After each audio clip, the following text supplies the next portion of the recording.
Ito na guys, luto na ang ating ginisang upo with sardines. Ayan, sarap.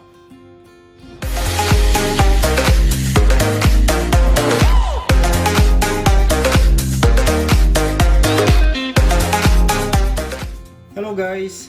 Welcome sa another episode ng R&B Lutong Pinoy. Ngayon ay magluluto tayo ng ginisang upo with sardines. Ayan. Yan po yung sardines natin. Sarap to. So ito yung mga ingredients. Ito yung upo na slice na siya ng maliliit. And sardinas, gagamit tayo ng 2 piraso. Cooking oil. Fish sauce or patis, ground black pepper, then meron tayong garlic, onion, and tomatoes. Then gagamit din tayo dito ng konting tubig. Tara, let's start. Sa isang cooking pot, maglalagay lang tayo ng cooking oil. Then susutayin natin yung ating onion, garlic, and tomato. Pag mainit na ang cooking oil, pwede na natin i-add yung ating garlic. I-light brown lang natin yung garlic. Once na nag-light brown na yung garlic, pwede na natin isunod yung ating onion.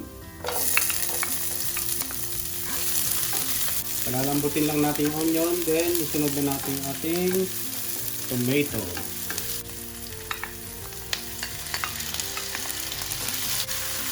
Ngayon naman, palambutin natin yung ating tomato. Once na malambot na yung tomato, pwede na natin isunod yung ating upo. Ayan, so ready na to. Then i-add na natin yung ating slice na upo. Ayan.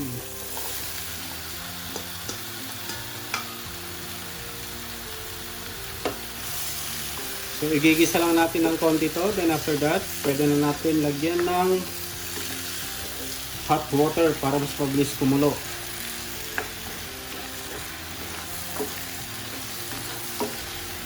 Mag-add na ako dito ng ground black pepper. Ayan.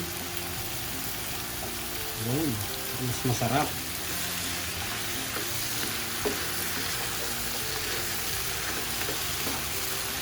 Then mag-add na rin ako dito ng fish sauce or patis. Yung patis, tansyahin nyo lang. Ako kasi hindi na ako maglalagay ng salt. So patis na lang gagamitin ko. Siguro mga 1 tablespoon yung nilagay ko dyan. So wag muna natin nahaluin. Hayaan lang natin na mag-evaporate yung amoy ng patis. Huwag din natin tatakpan. Ayan, so after 3 minutes, pwede na natin haluin. Then mag-add na rin ako dito ng hot water para mas mabilis kumulo. Siguro mga 1 cup. 1/2 cup siguro. Ayan. So isi-simmer lang natin to ng mga 5 to 10 minutes. Then after that, pwede na natin ilagay yung ating sardinas.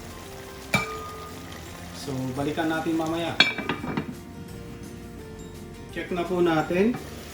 Ayan. So, luto na po ang ating upo. So, ilalagay na natin yung ating sardines. Ayan. So, meron tayong regular. And, meron din tayong spicy. Ayan. So, 2 flavor po yung nilagay natin na sardinas. So wag natin siyang masyadong haluin para hindi madurog yung ating sardinas. So yun ang purpose natin kung bakit last natin nilagay yung sardinas, para hindi siya madurog. Para kahit papano nakikita pa rin natin yung sardinas na buo. Yan. So lulutuin pa natin to ng mga 2 to 3 minutes. Then after that, ready to serve ang ating ginisang upo with sardinas. Yan.